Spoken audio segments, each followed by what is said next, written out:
Hello friend, स्वागत है आपका हमारे चैनल में। मैं डॉक्टर प्रीति गुप्ता एक बार आपके सामने फिर मौजूद हूँ एक नए वीडियो को लेकर।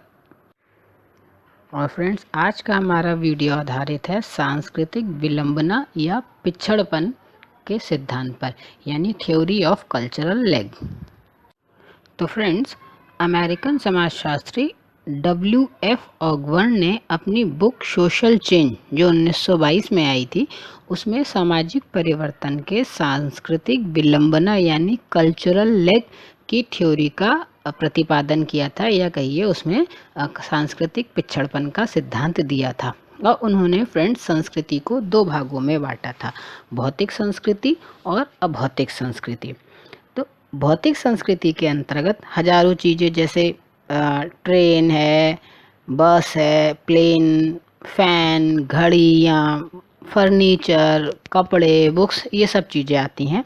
जबकि अभौतिक संस्कृति के अंतर्गत प्रथाएं, परंपराएं, धर्म, दर्शन, ज्ञान, विज्ञान, कानून, इंस्टीट्यूशंस, कला, विश्वास आदि, इन सब चीज़ों को रखा जाता है। फ्रेंड्स, ऑगबर्न ने सांस्कृतिक विलंबना या सांस्कृतिक पिछड़पन को उपकल्पना के माध्यम से सामाजिक परिवर्तन में सांस्कृतिक कारकों की भूमिका को समझाने का प्रयास किया है। क्योंकि ऑगबर्न की मान्यता है कि पिछले कुछ सालों में दोनों ही संस्कृतियों में बहुत विकास हुआ है, और साथ ही साथ उनका ये मत भी है कि अभौतिक संस्कृति की तुलना में भौतिक संस्कृति बहुत तेज़ी से बदलती है। क्योंकि पिछले कुछ सालों में, या कहिए पिछले कुछ वर्षों में, आविष्कारों के कारण, इन्वेंशंस के कारण भौतिक संस्कृति में बहुत सारे चेंजेस हुए हैं। और इसी कारण जो भौतिक संस्कृति है वो आगे बढ़ गई, और उससे संबंधित या उस पर डिपेंड अभौतिक संस्कृति में परिवर्तन की गति बहुत ही धीमी रही, या कहिए बहुत मंद रही। और इसी स्थिति को ऑगबर्न सांस्कृतिक पिछड़पन कहते हैं। अब फ्रेंड्स, इसी रेफरेंस में ऑगबर्न लिखते हैं कि आधुनिक संस्कृति के विभिन्न भाग समान गति से परिवर्तित नहीं हो रहे हैं। कुछ भागों में दूसरे की अपेक्षा अधिक तीव्र गति से, यानी तेजी से परिवर्तन हो रहे हैं। और चूंकि संस्कृति के सभी भाग एक दूसरे पर निर्भर और एक दूसरे से संबंधित हैं, अतः संस्कृति के एक भाग में होने वाले तेजी से होने वाले परिवर्तन से दूसरे भागों में भी अभियोजन यानी रीएडजस्टमेंट की आवश्यकता होती है। यानी क्लियर है कि भौतिक संस्कृति अभौतिक संस्कृति की तुलना में तेजी से परिवर्तित होती है, और इससे एक संस्कृति यानी भौतिक संस्कृति जो है वो आगे बढ़ जाती है, और दूसरी संस्कृति यानी अभौतिक संस्कृति जो है वो पिछड़ जाती है। फॉर एग्जाम्पल, जैसे आज के समय में मशीनों, कलपुर्जों का विकास खूब तेज़ी से हुआ है, लेकिन उसी गति से अभौतिक संस्कृति के जो तत्व हैं, जैसे धर्म है, साहित्य, दर्शन, कला, इनका विकास उतनी तेजी से नहीं हुआ है। फलस्वरूप, परिणाम स्वरूप अभौतिक संस्कृति पिछड़ गई है। सांस्कृतिक पिछड़न या सांस्कृतिक विलंबना को स्पष्ट करने के लिए ऑगबर्न ने कई उदाहरण दिए। जैसे उनके अनुसार वर्तमान समय में वैज्ञानिक प्रगति के कारण मशीनीकरण एवं औद्योगिकीकरण में प्रगति हुई, अनेक नए व्यवसाय यानी बिजनेस, काम धंधे पनपे, लेकिन उनकी तुलना में श्रम कल्याण के नियमों और संस्थाओं का विकास धीमी गति से हुआ है। इसी प्रकार से सड़क यातायात तो बढ़ा है, यानी सड़क पर जो है, रोड पर ट्रैफिक तो बढ़ा है, लेकिन सड़क के नियम बाद में बने। कृषि करने के नवीन यंत्र और साधनों का विकास तो हुआ, लेकिन भूमि सुधार पर कानून देर से बने हैं। इस प्रकार भौतिक और अभौतिक संस्कृति में एक असंतुलन पैदा हो गया है, और उनमें अनुकूलन हो ही नहीं पाया है, ऐसा ऑगबर्न का अपनी स्टडी में मानना है। और इन चीज़ों को क्लियर करने के लिए ऑगबर्न तथा निमकॉफ ने हैंडबुक ऑफ सोशियोलॉजी में विलंबना की परिभाषा भी दी है।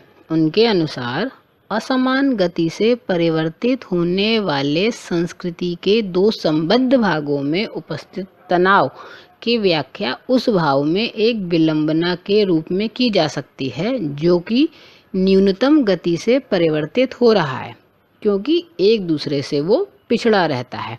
वहीं लम्बले ने सांस्कृतिक पिछड़पन को स्पष्ट करते हुए लिखा है कि ऐसा मालूम पड़ता है कि बहुत से पैदल चलने वाले व्यक्ति या सेना की एक टुकड़ी कदम मिलाकर नहीं चल पा रही हो, या एक संगीत समूह में कुछ लोग पिछले वर्ष का और कुछ पिछली शताब्दी का अथवा और अधिक प्राचीन यानी शताब्दी से भी पुराना अधिक प्राचीन काल का सांस्कृतिक संगीत बजा रहे हों। इस प्रकार ऑगबर्न ने यह सिद्ध करने का प्रयत्न किया कि सांस्कृतिक परिवर्तन सामाजिक परिवर्तन को जन्म देते हैं। और फ्रेंड्स, सांस्कृतिक विलंबना को स्पष्ट करते हुए फेयरचाइल्ड भी लिखते हैं कि संस्कृति के अंतः संबंधित अथवा अन्योन्याश्रित दो भागों के परिवर्तन की गति में समकालीनता के अभाव को सांस्कृतिक पिछड़न कहा जाएगा, जिससे संस्कृति में अव्यवस्था या कुसमायोजन उत्पन्न हो जाता है। और फ्रेंड्स, इन परिभाषाओं से स्पष्ट है, क्लियर है कि भौतिक संस्कृति का आगे बढ़ जाना व अभौतिक संस्कृति का पीछे रह जाना ही सांस्कृतिक पिछड़न या सांस्कृतिक विलंबना कहलाता है। फ्रेंड्स, ये दशा जो है संस्कृति में असंतुलन की दशा है और इस असंतुलन को समाप्त करने के लिए सामंजस्य या अनुकूलन का प्रयत्न किया जाता है और इस दौरान समाज में भी परिवर्तन होते हैं। इसी तरह जब इन दो संस्कृतियों में असंतुलन पैदा होता है तो समाज पर भी उसका प्रभाव पड़ता है और साथ ही साथ उसमें परिवर्तन भी होते हैं। तो फ्रेंड्स, अब बात आती है कि सांस्कृतिक विलंबना उत्पन्न ही क्यों होती है। ऐसा क्यों होता है कि संस्कृति का भौतिक पक्ष तेजी से चेंज हो जाता है लेकिन अभौतिक पक्ष बहुत धीरे धीरे या कई बार चेंज भी नहीं होता। तो ऑगबर्न ने सांस्कृतिक विलंबना की स्थिति के लिए कुछ उत्तरदायी कारणों का भी उल्लेख किया है, जिसकी हम अभी चर्चा करते हैं। जिसमें सबसे पहले उन्होंने बताया रूढ़िवादिता, क्योंकि फ्रेंड्स लगभग सभी समाजों में सभी लोगों में परंपरा एवं रूढ़ियों के प्रति एक विशेष लगाव पाया जाता है। जो नए भौतिक चीज़ें होती हैं, जो वस्तुएं होती हैं, उन्हें तो वो कई बार स्वीकार कर भी लेते हैं, अपना लेते हैं, लेकिन परंपरा के माध्यम से जो चले आ रहा है विश्वास, रीति रिवाज, विचार, मूल्य, आदर्श आदि होते हैं, इनमें वो चेंजेस को बहुत ही कम एक्सेप्ट कर पाते हैं, उन्हें बहुत ही कम स्वीकार कर पाते हैं। और इसी तरह नवीनता के प्रति भय भी उसका एक कारण है, क्योंकि मनुष्य की जो है एक प्रवृत्ति है, उसका नेचर है कि वह नवीनता को एकदम से यानी किसी नई चीज़ को एकदम से एक्सेप्ट नहीं करता। उसे हमेशा डाउट रहता है कि सही है या गलत है। और जब तक समाज के प्रतिष्ठित व्यक्तियों द्वारा उनका परीक्षण करके उसकी उपयोगिता को सिद्ध नहीं कर दिया जाता, तब तक जो सामान्य व्यक्ति है वो उस चेंज को उस नएपन के प्रति अपनी उपेक्षा ही बरतता रहता है। इसके अतिरिक्त अतीत के प्रति निष्ठा, यानी भौतिक संस्कृति की तुलना में अभौतिक संस्कृति में मंद गति से परिवर्तन आने का एक कारण लोगों की अतीत के विचारों और परंपराओं के प्रति उनकी निष्ठा भी है, क्योंकि वो ये सोचते हैं कि ये हमारे पूर्वजों की देन है, इन्हें मानना हमारा नैतिक कर्तव्य, हमारी ड्यूटी है, पूर्वजों के प्रति अपनी निष्ठा व्यक्त करना, अपना आदर व्यक्त करना है। और सदियों से प्रचलित होने के कारण उसमें जो है पीढ़ी दर पीढ़ियों का अनुभव भी जुड़ा हुआ होता है और समाज में उनकी उपयोगिता भी सिद्ध हो चुकी है। और भारत जैसे देश में नवीनता के प्रति कोई सम्मान नहीं पाया जाता। कई बार हम परंपराओं पर, धर्म पर, नैतिकता पर ज़्यादा ध्यान देते हैं बजाय नई चीज़ों के एकदम से अपनाने पे। और इसके जगह अतीत के गौरव को बनाए रखना प्रतिष्ठा प्रदान करने वाला भी यहाँ माना जाता है। और वहीं निहित स्वार्थों के कारण भी कई बार परिवर्तन का विरोध किया जाता है, क्योंकि सामंतों ने भारत में प्रजातंत्र का और पूंजीवादियों ने समाजवाद का विरोध अपने निहित स्वार्थों के कारण ही किया है। मजदूर लोग ऐसी मशीनों का विरोध करते हैं जिनसे मजदूरों की छटनी होती है, क्योंकि इससे उनमें बेकारी पनपती है। इस प्रकार फ्रेंड्स प्रत्येक वर्ग में अपने स्वार्थ होते हैं, उनकी रक्षा के लिए वे सदैव भौतिक और अभौतिक परिवर्तनों का विरोध भी करते रहते हैं।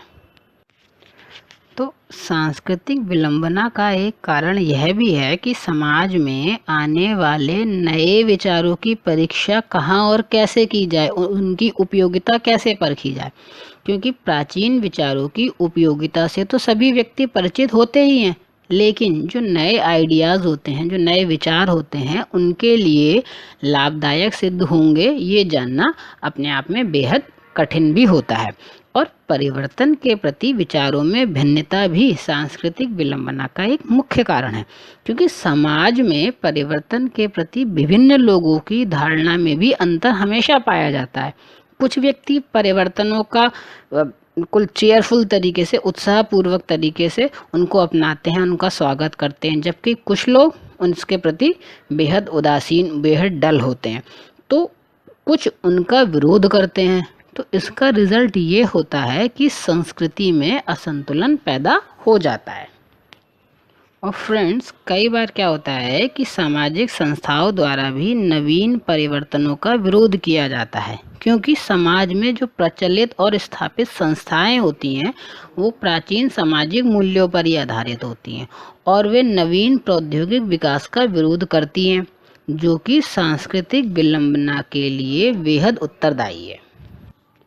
फ्रेंड्स, अब बात आती है, क्या भारतीय समाज में सांस्कृतिक विलंबना की अवधारणा लागू भी होती है अथवा नहीं।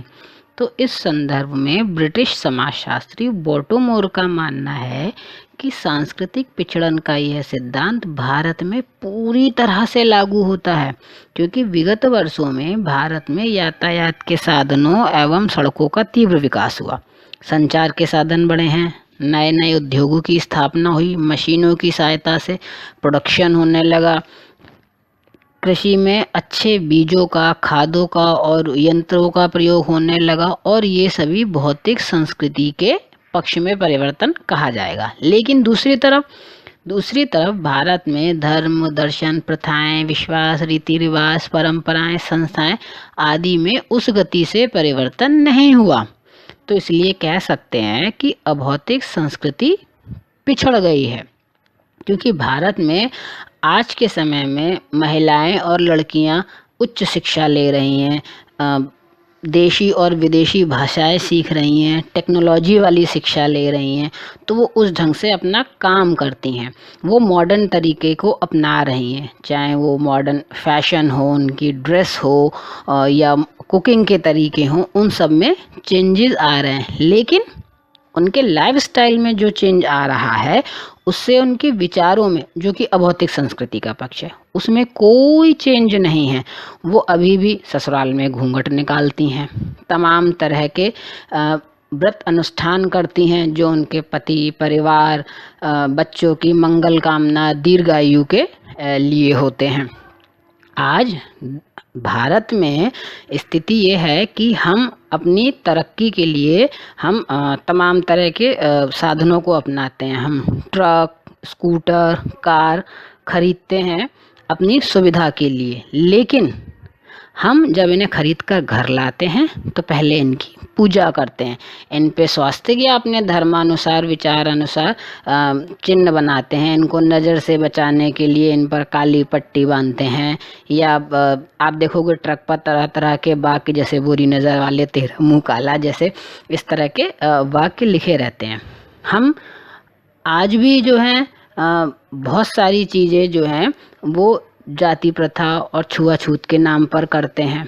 तो इसके पीछे ऐसा नहीं है कि जो है हम अभौतिक संस्कृति में जो है आगे बढ़ गए। हम क्या हैं, भौतिक संस्कृति को तो हम अपनाते हैं, लेकिन हम जो है अभौतिक संस्कृति को हम नहीं छोड़ पाते हैं। तो इस तरीके से हम बहुत से ऐसे काम करते हैं जो हमें टेक्नोलॉजी से तो जोड़ती है, लेकिन उस टेक्नोलॉजी के कारण भी हमारे जो विचार हैं, हमारे जो प्रथाएं और परंपराएं हैं, उनमें कोई परिवर्तन नहीं आता है। और फ्रेंड, इसी संदर्भ में डॉक्टर एम.एन. श्रीनिवास लिखते हैं कि केरल व तमिलनाडु के ऋतु विज्ञान की प्रयोगशाला में काम करने वाले वैज्ञानिक दिन के उस भाग में जब राहु ग्रह का प्रभाव हो तो कोई भी शुभ कार्य शुरू नहीं करेंगे। राजनेताओं व व्यापारियों पर भी हम ज्योतिष का प्रभाव देख सकते हैं। विवाह से पूर्व हम लड़के व लड़की की जन्म कुंडलियों का मिलान कराते हैं। घर के बाहर निकलने पर शुभ और अशुभ का हिसाब लगाते हैं। छींक आने पर या बिल्ली के रास्ता काट जाने पर हम घर वापस लौट आते हैं। उनका मानना है कि भारतीय छात्र आधुनिक शिक्षा तो ग्रहण कर रहे हैं, लेकिन एग्ज़ाम में पास होने के लिए, अच्छे नंबर आने के लिए वो आज भी तमाम तरह के व्रत, उपवास और अनुष्ठान करते हैं। तो यानी एम.एन. श्रीनिवास के अनुसार इन सभी उदाहरणों से स्पष्ट है कि भारत में भौतिक संस्कृति ने तो बहुत प्रगति की है, लेकिन उससे संबंधित अभौतिक सांस्कृतिक तत्व उसी के अनुरूप परिवर्तित नहीं हो पाए हैं। इसका कारण ये है कि भौतिक संस्कृति में नवीन तत्वों को ग्रहण करना और उनका उपयोग करना तो बेहद सरल है, लेकिन फ्रेंड्स, विचारों, विश्वासों, मूल्यों, प्रथाओं, परंपराओं, मनोवृत्तियों में उस गति से परिवर्तन स्वीकार करना भारत के संदर्भ में बेहद कठिन है। और शायद इसी स्थिति ने भारत में सांस्कृतिक विलंबना उत्पन्न कर दी है, ऐसा एम.एन. श्रीनिवास का भी मानना है। फ्रेंड्स, ऑगबर्न का ये जो सिद्धांत है, ये सामाजिक परिवर्तन को स्पष्ट करने के लिए बहुत कुछ उपयोगी साबित हुआ है, लेकिन उसकी कुछ कमियां हैं जो कि विभिन्न विद्वानों ने बताई हैं और उसकी आलोचना की है, जिसको हम एक एक कर शॉर्ट में डिस्कस करेंगे। तो सबसे पहले बात करते हैं सदरलैंड और वुडवर्ड की। तो सदरलैंड और वुडवर्ड का मत है कि ऑगबर्न ने सामाजिक परिवर्तन को बहुत ही सरल तरीके से प्रस्तुत किया है। फिर भी यह कहना कि सदा भौतिक संस्कृति में ही पहले परिवर्तन होता है और अभौतिक में बाद में, ये सदरलैंड और वुडवर्ड के अनुसार त्रुटिपूर्ण है, यानी गलत है। वहीं सोरोकिन का मत है कि ये जरूरी नहीं कि संस्कृति में परिवर्तन समाज में भी परिवर्तन लाए, क्योंकि कभी कभी इसका उल्टा भी होता है। भौतिक संस्कृति में जो चेंज है वो आविष्कारों के कारण, इन्वेंशन के कारण होता है, और आविष्कार या इन्वेंशन जो है वो विचार, ज्ञान, विज्ञान पर निर्भर करते हैं, जो कि अभौतिक संस्कृति है। जैसे जहाज, वायुयान या रॉकेट बनाने का विचार पहले आता है और इनका निर्माण बाद में होता है। तो इस प्रकार सोरोकिन के अनुसार भौतिक संस्कृति के संदर्भ में विचार पहले बदलते हैं और उनका मूर्त रूप बाद में प्रकट होता है। अब वहीं फ्रेंड्स, इस संदर्भ में मैकाइवर का मत है कि पिछड़न भौतिक संस्कृति में ही नहीं होती, बल्कि एक ही प्रकार की संस्कृति के विभिन्न पक्षों में भी होती है। और मैकाइवर ने इन स्थितियों को प्रकट करने के लिए प्रौद्योगिक विलंबना, प्रौद्योगिक विरोध तथा सांस्कृतिक संघर्ष जैसी अवधारणाओं का भी प्रयोग किया है। और इन अवधारणाओं पर, प्रौद्योगिक विलंबना या विरोध या सांस्कृतिक संघर्ष, इन सब की विस्तार में चर्चा फ्रेंड्स हम इसके अगले वीडियो में करेंगे। तो फ्रेंड्स, ऑगबर्न के इस सिद्धांत का आधार पश्चिमी समाजों में औद्योगिकरण के कारण उत्पन्न परिवर्तन रहे हैं। तो अप्रत्यक्ष रूप से वे औद्योगिकरण को ही सामाजिक परिवर्तन का एकमात्र कारण मानते हैं, जो कि त्रुटिपूर्ण है, यानी गलत है, क्योंकि ऑगबर्न द्वारा भौतिक और अभौतिक संस्कृति के बीच किए गए भेद से कई विद्वान संतुष्ट नहीं हैं।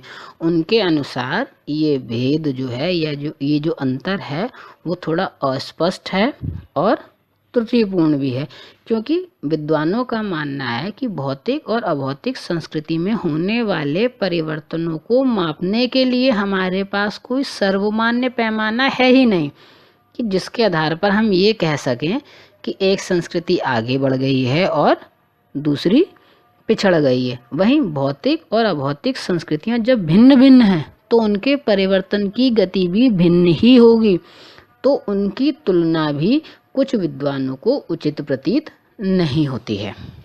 तो फ्रेंड्स, उम्मीद है आपको ये वीडियो में दी गई जानकारी ज़रूर पसंद आई होगी, और हम इसके अगले वीडियो में जो है संस्कृति से ही संबंधित तमाम अवधारणाओं की चर्चा करेंगे, जैसे पर संस्कृतिकरण, संस्कृतिकरण विशेष, संस्कृति विशेष, प्रतिपर संस्कृतिकरण, सांस्कृतिक बहुलवाद या सांस्कृतिक सापेक्षवाद, इस तरह की तमाम अवधारणाओं की हम चर्चा अगले वीडियो में करेंगे और जिसका आप इंतज़ार करिए।